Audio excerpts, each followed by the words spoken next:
Look at this picture. Youth all over the world are crazy about shirts with this picture. This photo is of the famous Cuban revolutionary leader Che Guevara, who is considered a symbol of revolution by young people around the world.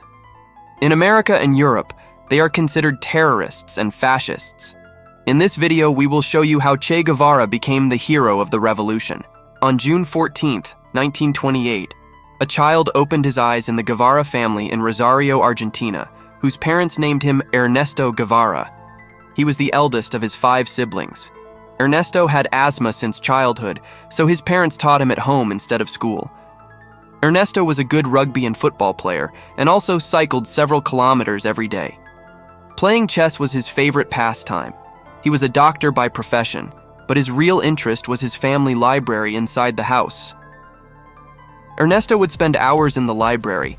He was fond of poetry books, but also read the books of Karl Marx, the founder of modern communism. Communism soon dominated their hearts and minds. It was a time when the world was divided into 2 distinct systems.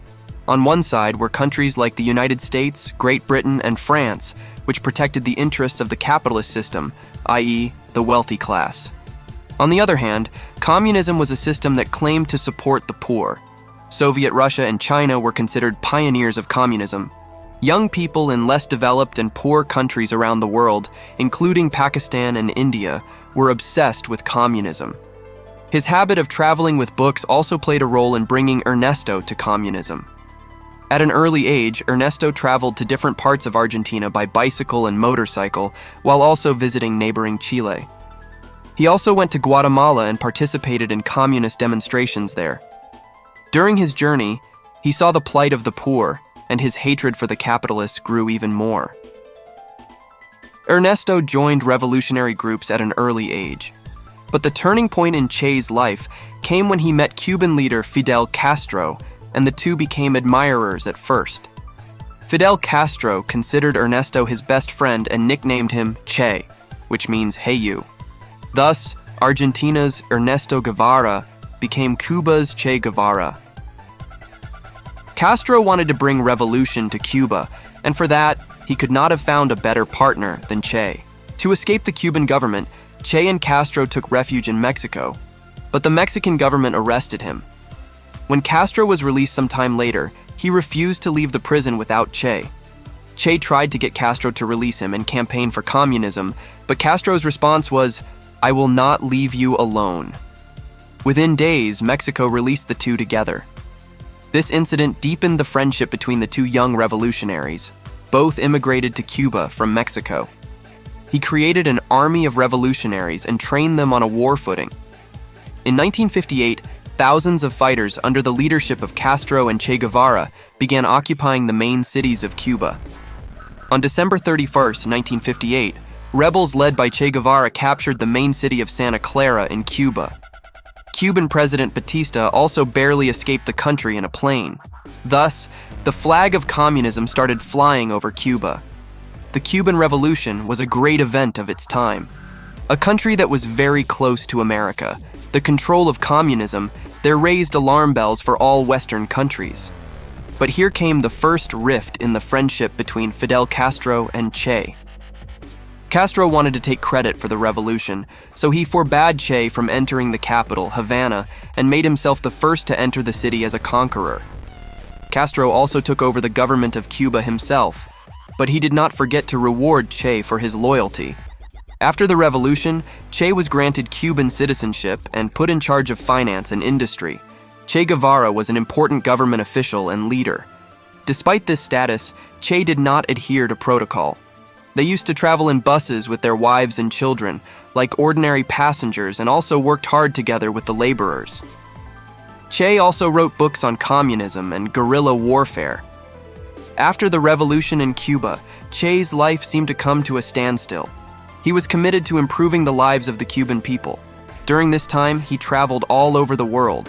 He disliked America, but still went to America to attend the United Nations General Assembly and address it. Look at this picture carefully. Yes, in this picture, President Ayub Khan and Che Guevara are standing side by side. This picture was taken when Che Guevara came to Karachi on a short visit to Pakistan.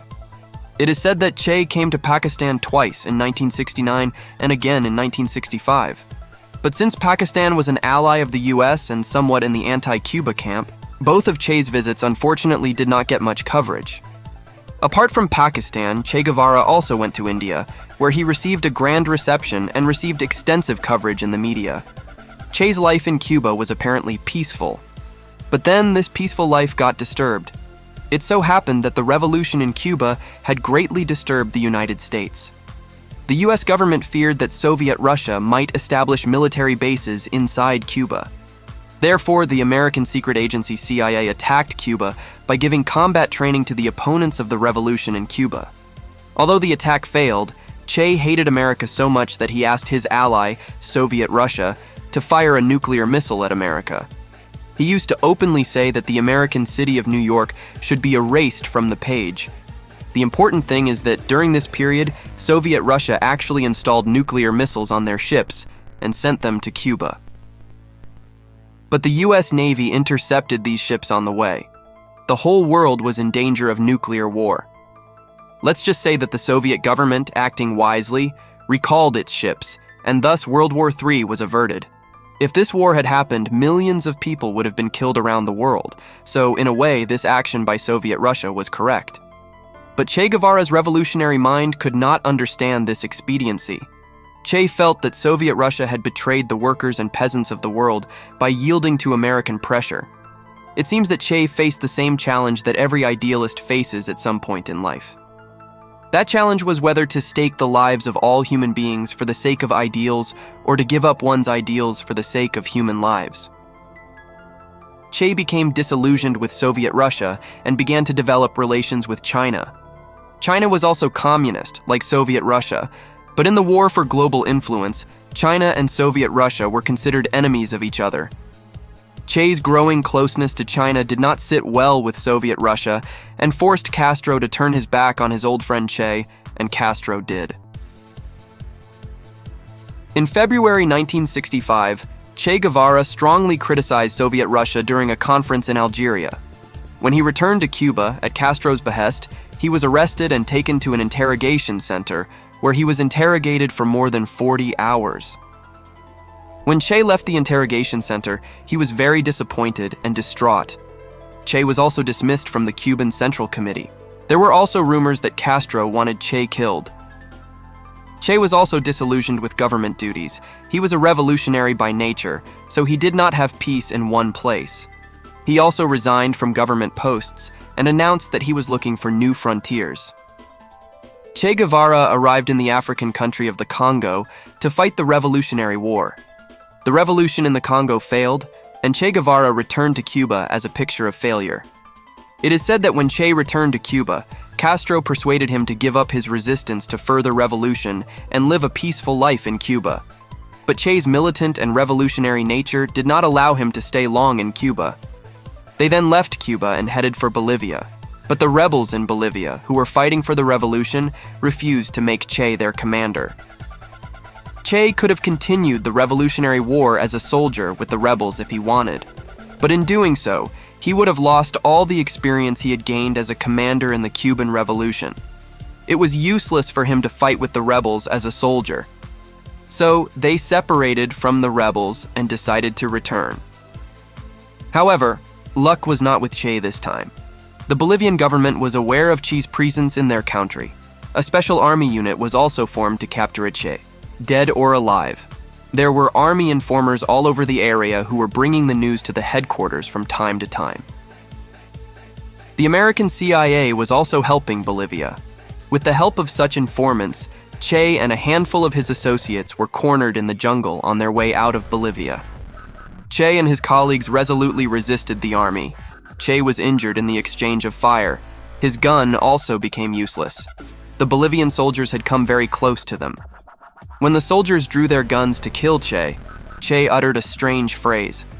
He said, "I am Che Guevara, and living Che will be more beneficial to you than dead Che Guevara." Whether it was Che's cowardice or a plan in his mind, no one could know. The soldiers took Che prisoner, but the Bolivian government and its patron, the United States, wanted Che alive, not dead. Bolivian President René Brentos ordered the execution of prisoner Che Guevara. Bolivian Army Sergeant Mario Terán was sent to assassinate Che, and there was a special reason for sending it. The reason was to settle scores. Several of Mario's comrades had been killed by Che and his group, and he wanted revenge. On October 9, 1966, Mario pulled a gun on Che. Che realized that his last hour had come. They tried to anger their killer so that he would kill them quickly, but the killer was looking for targets. First he targeted Che's legs, then his arms, and finally his chest and heart. Che Guevara's last words to his killer were, "Shoot, you coward, you can only kill a man." It is also said that Fidel Castro, despite the differences, continued to try to save his dear friend's life until the end. But in the face of global conspiracies, none of them worked. On the other hand, some people believe that Castro had a hand in getting Che killed in Bolivia. Whatever the truth, Che had died. His bullet-riddled body was hoisted from a helicopter to a nearby village where photographs and videos were taken. A doctor then amputated both of Che's hands, and Che's body was buried at an unknown location. Che's body may never have been found, but 30 years after his death, a mass grave was discovered in Bolivia, in which a skeleton with no hands was found, which French tests confirmed was Che's. Now things had changed, and Bolivian artists made special wooden caskets in which Che's remains were sent to Cuba. Fidel Castro buried the remains with full military honors in the city of Santa Clara. A 22-foot-tall statue was erected, and a white wall depicting Che's struggle.